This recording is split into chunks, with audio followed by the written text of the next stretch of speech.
В эфире Абхазского телевидения еженедельная информационно-аналитическая программа «События недели». В студии Ирина Аршба. Здравствуйте.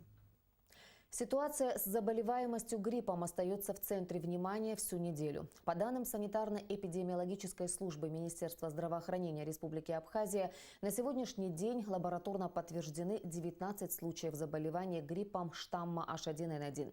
3 человека проходят стационарное лечение в Сухумской республиканской больнице, остальные лечатся амбулаторно. Среди заболевших 7 детей школьного возраста. Как отмечается в сообщении, заболевшие в основном это жители восточных районов Абхазии и Сухума. Все пациенты из группы риска – это дети, пожилые люди и люди с хроническими заболеваниями. В основном болезнь проходит легко, так как больные получают соответствующее лечение. Как подчеркивают в Минздраве Республики, стационарные больные получают бесплатное лечение. Среди больных так называемым свиным гриппом один тяжелый случай – это молодой человек с несколькими хроническими заболеваниями. Его состояние врачи оценивают как стабильно тяжелое. На сегодняшний день все больницы и поликлиники обеспечены лекарствами, все необходимые препараты есть. Кроме того, идет ежедневный мониторинг эпидситуации по стране. С понедельника мониторинг будет проходить по каждой школе детально. Помимо гриппа штамма H1N1 в республике сейчас наблюдается вспышка других инфекционных заболеваний сезонного характера – ОРВИ и ОРЗ. Практически все больные проходят амбулаторное лечение. К примеру, в Сухумской инфекционной больнице всего 7 пациентов с ОРВИ. Мы побеседовали с министром здравоохранения Абхазии Тамазом Цахнаки, который рассказал, как в Абхазии организовано лечение заболевших и какие меры предпринимаются Минздравом для стабилизации ситуации.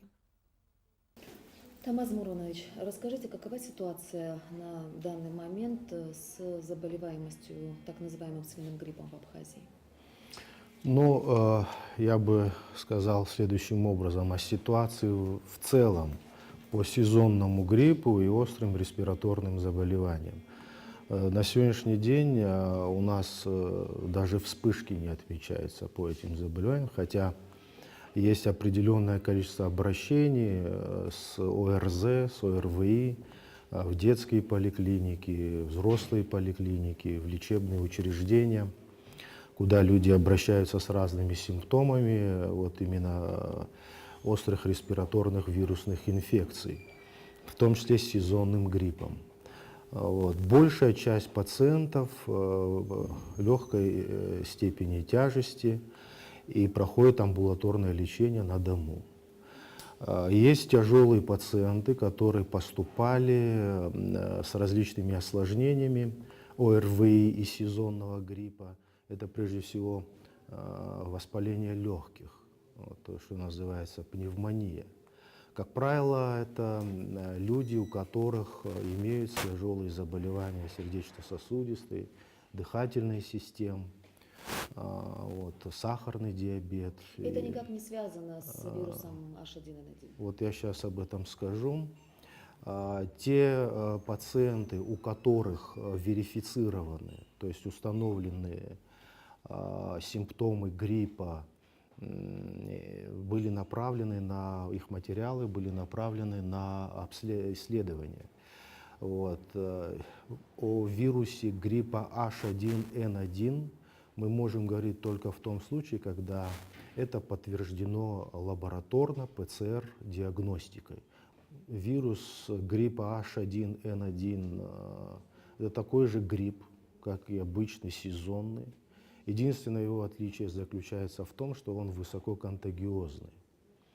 Поэтому мы рекомендуем принимать все необходимые профилактические меры, о которых наши специалисты говорят практически ежедневно, используя средства массовой информации.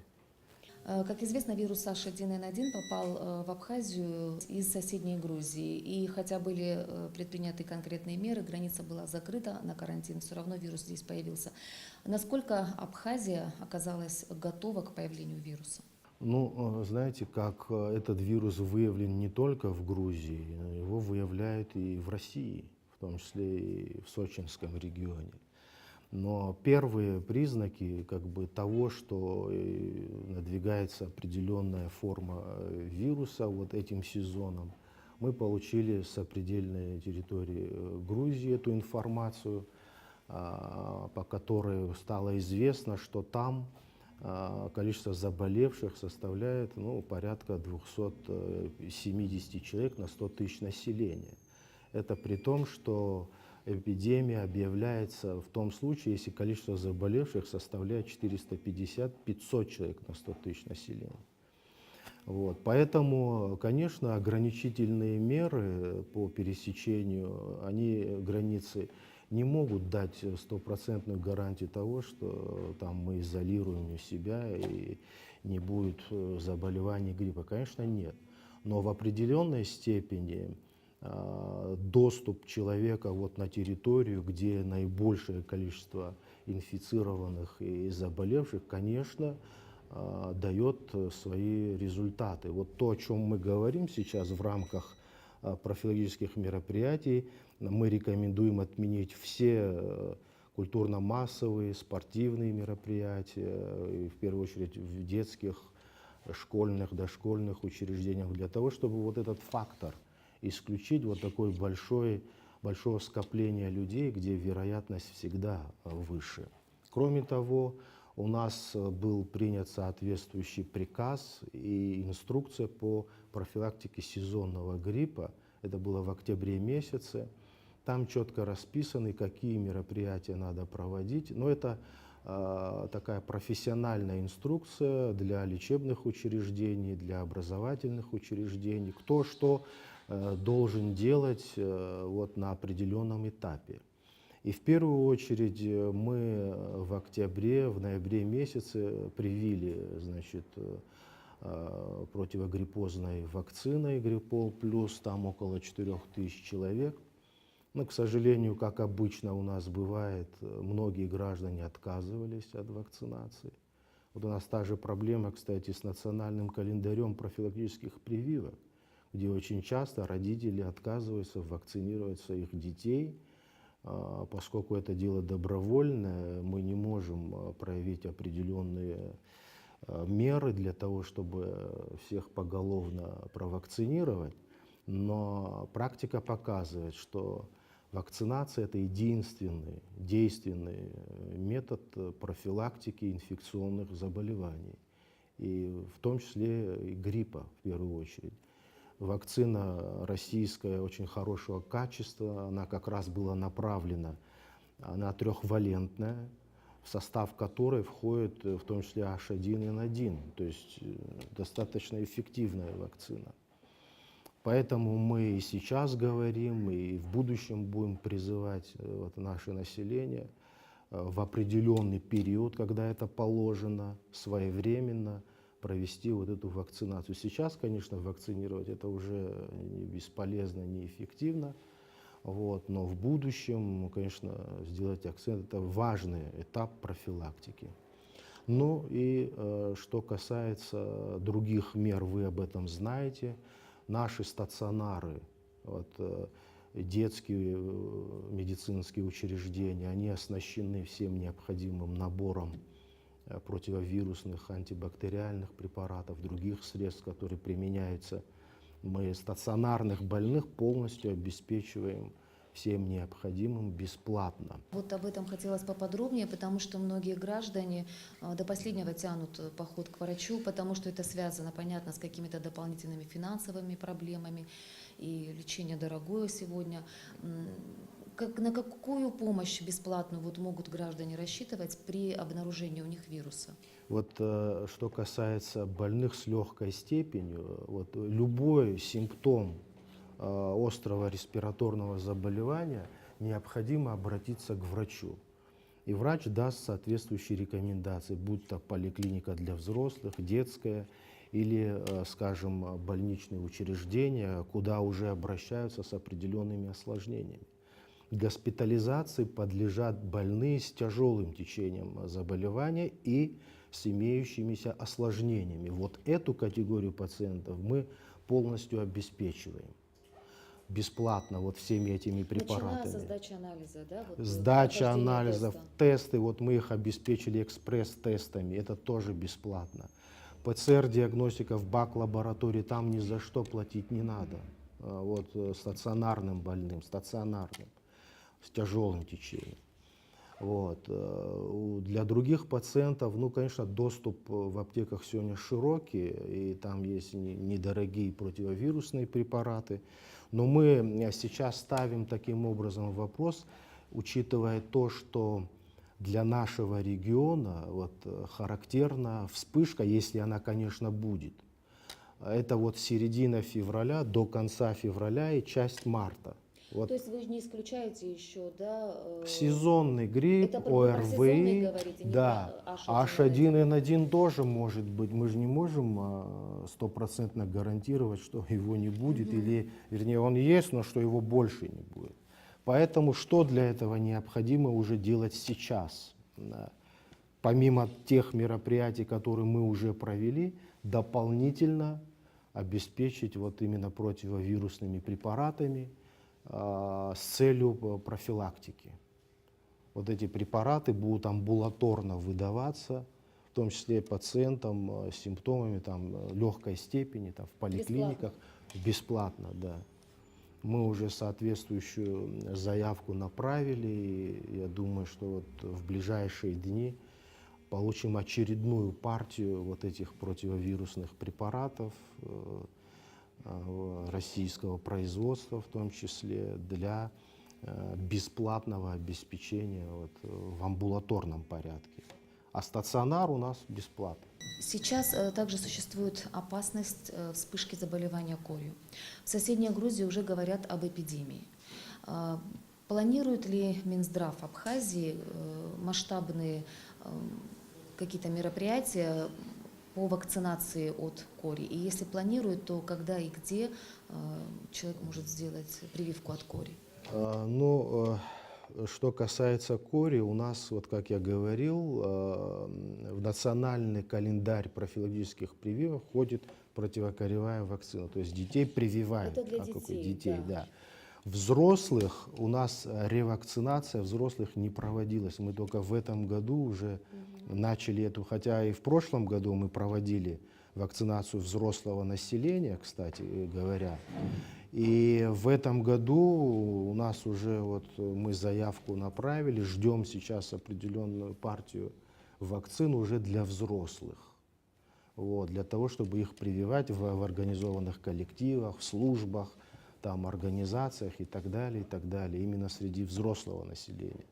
Потому что у нас же как было принято, что взрослые уже как бы и не болеют, но это не так, к сожалению. Взрослых надо прививать также. И там по определенное количество лет, до 40 лет ревакцинацию нужно проводить против кори. Поэтому и отмечаются в мире, это не только в Грузии, в России, на Украине там чуть ли не эпидемия. Вот, потому что вот на Украине, например, уровень вакцинации, охвата вакцинации населения крайне низкий. И это у них приводит вот к таким результатам, таким последствиям.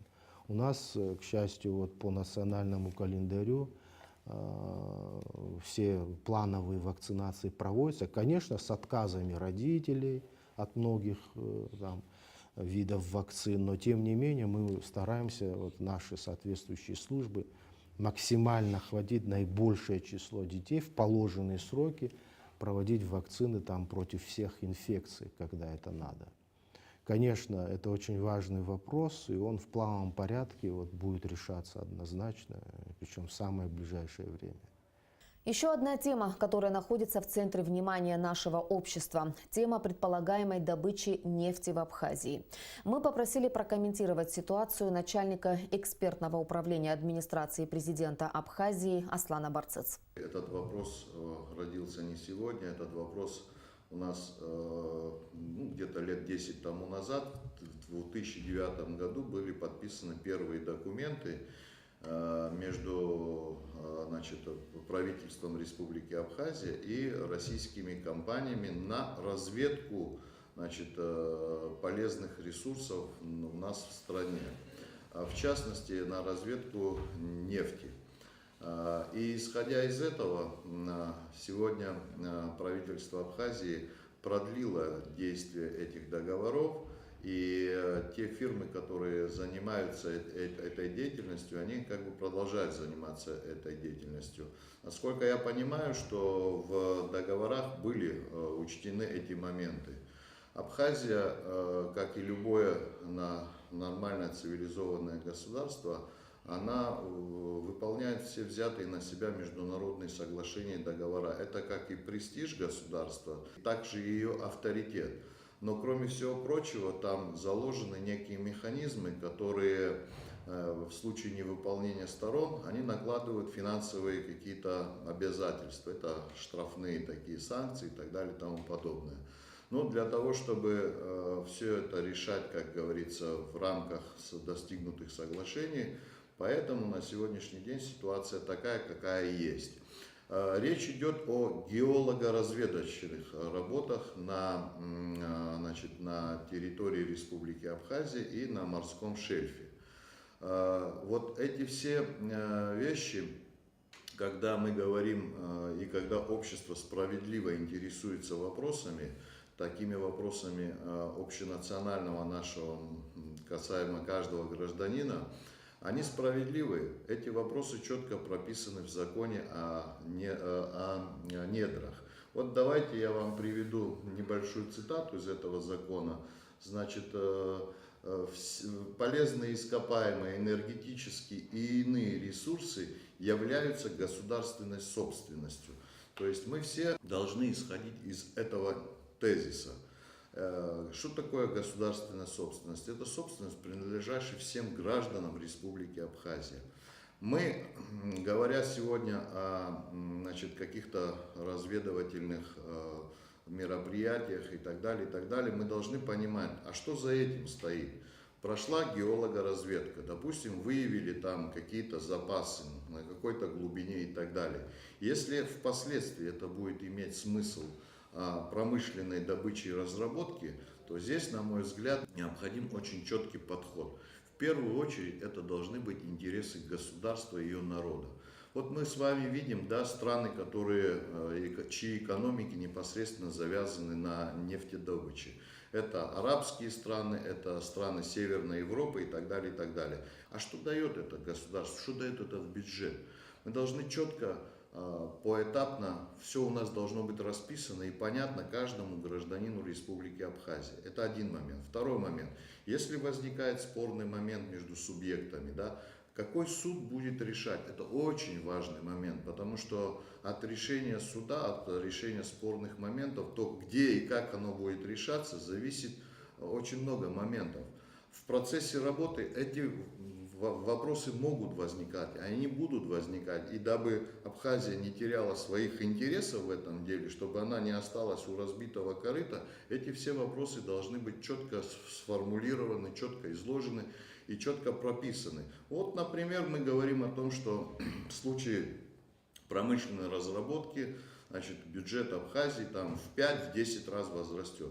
На мой взгляд, здесь должно быть четко прописано, а как мы будем использовать и в каких сферах мы будем использовать так называемые нефтедоллары. Должно быть четко расписано, где каждый гражданин должен понимать, что он лично будет иметь от того, что здесь началась нефтедобыча, разработка этих месторождений.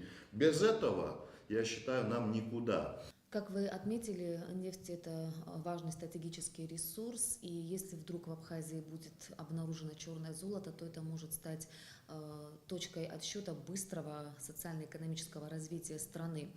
Это с одной стороны. Но с другой стороны, не может ли случиться так, что если вдруг в Абхазии обнаружат нефть, это приведет к противостоянию как внутриполитическому, так и общественному? Совершенно верно вы заметили, это как кинжал с двойным лезвием, с обоюдно острым лезвием. С одной стороны, еще раз повторяю, если мы не пропишем четко и не обозначим четко государственный интерес, да, процент от того, что мы будем иметь, вот государственный бюджет, должно поступить определенное количество денег от нефтедобычи. Если не будет конкретных цифр, если не будет это понятно, да, тогда дальнейшие шаги вызовут, естественно, социальную напряженность и так далее и тому подобное. Я еще раз повторяю, этот процесс должен быть максимально понятен и прозрачен для всех, для всего нашего общества. И абсолютно можно разделять обеспокоенность тех людей, которые сегодня ставят вопрос, а что с этого будет? Это справедливый вопрос. И когда общество в целом найдет понимание, а что с этого будет, и это реально будет все, тогда, я думаю, мы должны с пользой использовать для себя вот тот ресурс, который дает нам природа, который дал нам Всевышний. Помимо того, что мы должны не забывать, Абхазия является на сегодняшний день экологически чистым. У нас нет таких больших производств, у нас нет таких загрязнений атмосферы и так далее. Мы являемся сегодня благоприятной такой территорией, где люди могут приезжать и отдыхать. Фактически, если наладить правильно работу, и круглый год можно отдыхать, наладить вот работу по туризму. И туризм на сегодняшний день является тем локомотивом, который, в принципе, большинство семей в Абхазии сегодня содержат свои семьи, кормят свои семьи. Если мы здесь, не дай бог, допустим какую-то ошибку, мы потеряем и туризм. Это будет катастрофа для нас. Вот чтобы не допустить эту катастрофу, чтобы мы понимали все, от самого высокого уровня до простого человека, все понимали ту ответственность, которая несет за собой, те риски, которые несет за собой вот эта вот проблема, связанная с нефтью. Директор Института экологии Академии наук Абхазии Роман Дбар говорит, что сегодня речь не идет о добыче нефти в нашей республике. Речь идет о геолого-разведочных работах, которые в первую очередь необходимо провести, чтобы ликвидировать скважины, которые представляют опасность для экологии. Большинство из этих скважин пробурили еще в советское время. Наверное, надо начать с того, что вообще геологоразведка – это явление, не является чем-то новым, и во всем мире это очень активный процесс, исследовательский процесс, который имеет давно уже очень четко выработанные схемы. Я не буду касаться всех остальных вопросов, экономических, политических, это отдельная тема. То, что касается экологических вопросов, она достаточно стандартизирована. И естественно, что когда принималось решение о выдаче лицензии, то во всех случаях всегда подчеркивалось особо, что речь идет о экологически чувствительном регионе. И экологическая чувствительность региона в первую очередь связана с тем, что Абхазия позиционирует себя как курортный рекреационный регион с очень небольшой по емкости природной средой, поэтому очень чувствительный к воздействию каких-либо то ни было влияний со стороны, скажем, загрязнителей. И именно по этой причине экологический вопрос всегда стоял и стоит на первом месте. Вообще все начинается обязательно с такого норматива, с такого документа, как проведение фоновой экологической съемки. Значит, институт достаточно хорошо информирован, потому что он участник этих процессов. Он обеспечивает супервайзинг этих работ. В обязательном порядке, во-первых, обсуждает со всеми специалистами и организациями, которые включены в этот процесс. Специалисты института и университета также являются участниками проведения этих всех мероприятий. И поэтому мы достаточно хорошо информированы о результатах подобного рода работ. И фоновая экологическая съемка представляет собой предварительную оценку экологического состояния территорий, на которые собираются проводить тот или иной вид хозяйственной деятельности. В данном случае это геологоразведка.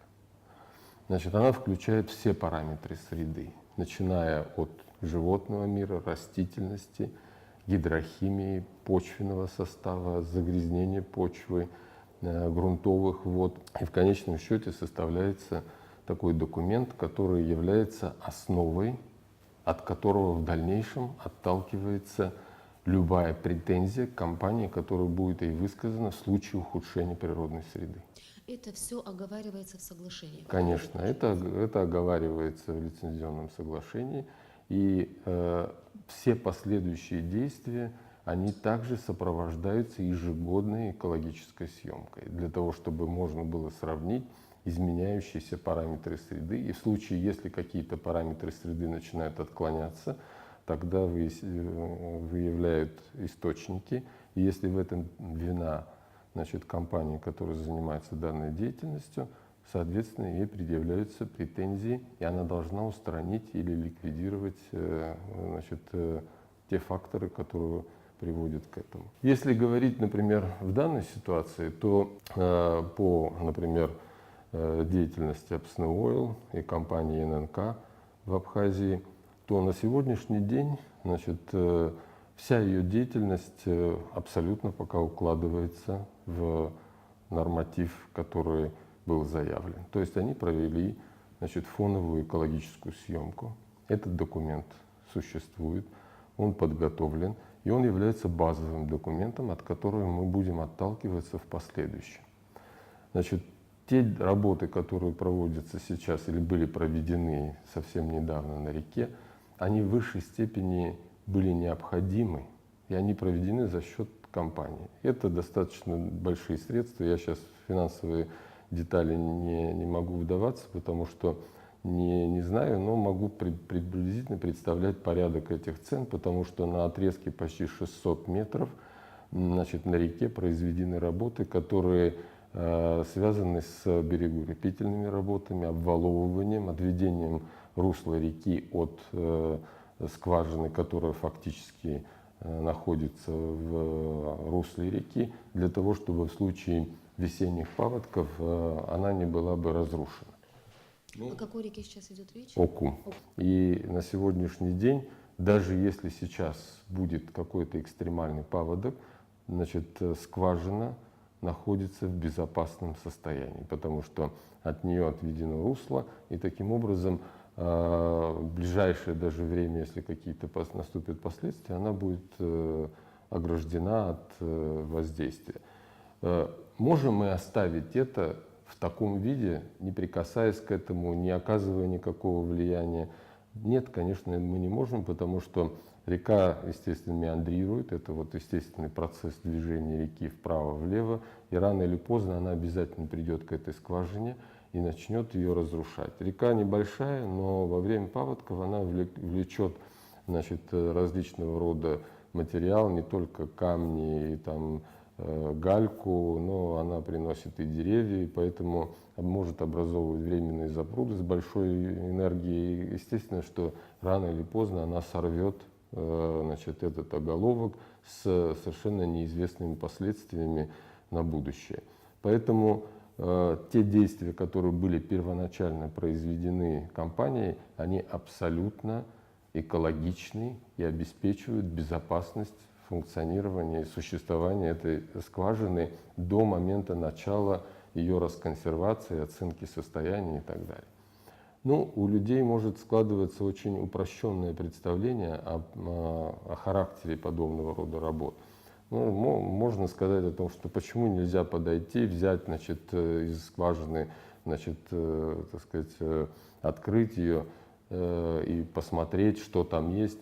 Это невозможно сделать в таком порядке, потому что последствия такого открытия, они абсолютно неизвестны. Над всеми 4 предполагаемыми к ликвидации скважин обязательно должны быть сооружены вышки со всеми сопутствующими инструментами. Это фактически предприятие, у которого должны быть, значит, по существующим стандартам обеспечены все нормативы экологической безопасности, которые не дают возможности допускать нештатную ситуацию с разгерметизацией, с выходом, значит, жидкости из нее, загрязнением окружающей среды. Поэтому вокруг этой скважины формируется производственная площадка, как и во всех из 4 случаях, которые сегодня выявлены в качестве первоочередных скважин для, значит, ликвидации или же там дальнейшей эксплуатации возможной. Вы в своих интервью не раз говорили, что на территории Абхазии очень много скважин, которые представляют опасность на сегодняшний день.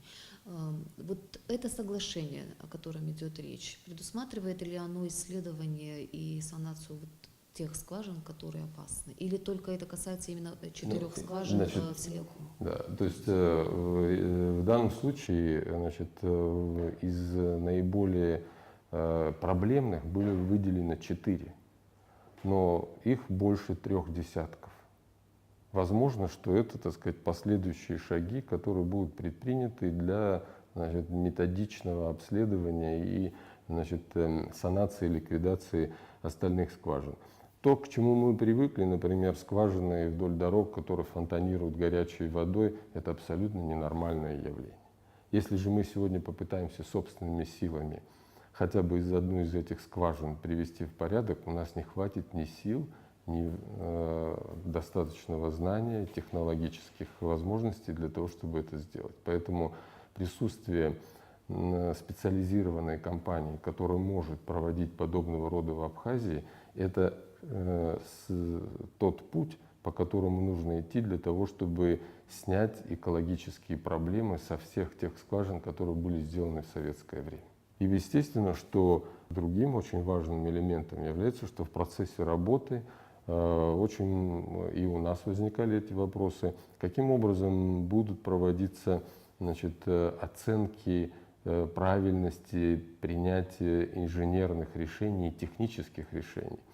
Поэтому мы изначально, естественно, ставили этот вопрос относительно того, как это сделать. И мы пришли еще тогда, в самом начале, к такому решению, что для аудита, технического аудита, будут приглашаться компании, специализированные учреждения, которые имеют опыт проведения подобного рода работ, для того, чтобы они могли проводить регулярный аудит правильности принимаемых технических решений на объектах, на которых будут работать компании.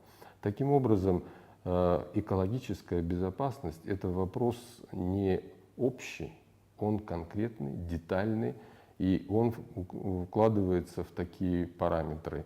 Это, во-первых, экспертиза технических заданий, на основе которых создается проектная документация. Это экспертиза проектов, которые реализует компания. И таким образом каждый шаг, который производит компания, он укладывается в определенные методические, так сказать, оценки, шаги, которые дают возможность двигаться, обеспечивая экологическую безопасность. Если я вам скажу, что мы не открываем никакую Америку, весь мир сегодня занимается геологоразведкой и добычей, и при этом существуют отчетливо выработанные механизмы обеспечения экологической безопасности. И нам просто нужно научиться этому, и нам нужно в процессе деятельности этой компании, во-первых, подтягивать свой технологический уровень и знания своих специалистов. И я могу сказать, что в определенном смысле это такой цивилизационный локомотив. Если мы не будем привлекать высокотехнологичные методы производства в нашей стране, мы никогда не сможем поднять ни уровень своих специалистов, ни уровень своих учреждений для того, чтобы отвечать вызовам современного дня. Ну и могу сказать еще и такой очень важный аспект. Деятельность, значит, этих компаний – это знания. Знания, которые требуют больших интеллектуальных ресурсов, знания, которые очень важны для нашей страны, потому что это знания о нашей природной среде, которое позволяет нам правильно выбирать те или иные решения, стратегии нашего развития. Очередное заседание Кабинета министров в Абхазии состоялось в четверг, 31 января. В повестке дня было 19 основных и 4 дополнительных вопроса. В ходе заседания 3 вопроса были сняты с обсуждения, а 1 отправлен на доработку. Члены Кабмина утвердили состав Межведомственной исполнительно-распорядительной комиссии по государственной целевой программе «Жилище-2021», а также состав комиссии целевой программы обеспечения жильем отдельных категорий граждан Республики Абхазия. В состав обеих комиссий, возглавляемых вице-премьером Астамуром Кецба, вошли члены правительства, депутаты парламента, представители общественных организаций и фондов. Постановлением правительства заместителями министра внутренних дел назначены Тенгиз Нормания и Игорь Дженя, который также возглавил специальный отряд быстрого реагирования. Нала Лакоба назначена на должность заместителя министра труда, занятости и соцобеспечения, а Ирма Чантурия – заместителем председателя фонда социального страхования и охраны труда. Сберегательный банк Абхазии продолжает компенсационные выплаты по вкладам до 1990 года. Как известно, эти выплаты производятся поэтапно с 2011 года, и за весь период компенсацию получили более 12 тысяч человек. Выплачено 160 миллионов рублей.